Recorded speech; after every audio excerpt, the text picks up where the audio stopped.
What's up friends, Andrew here. In this video, I'm going to show you how to install GIMP on your Windows 11 PC.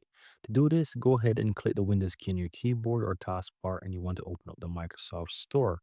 Within the Microsoft Store, all you have to do is type in GIMP and you will see from the results, you click on GIMP and here you'll be able to find GIMP. And so you can click on Get and it's going to go ahead and install GIMP on your Windows PC. So let's just give it a moment to install and I'm going to show you that it's going to open up and work perfectly fine. As you can see, it's preparing to download and within a moment you will see that it's going to install as well.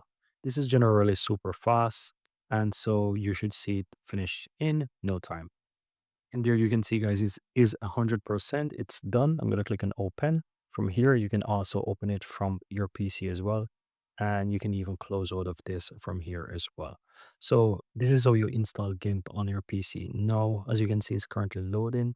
You're not seeing it as an icon on your desktop, but if I click the Windows key and I type in GIMP, you will be able to see it, that it's installed on my computer and I can open it from here.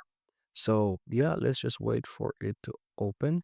And here you have it, guys. GIMP is open. I'm going to close that. And this is pretty much it. So this is how you install GIMP on your Windows PC or laptop. Very easy and very simple, guys.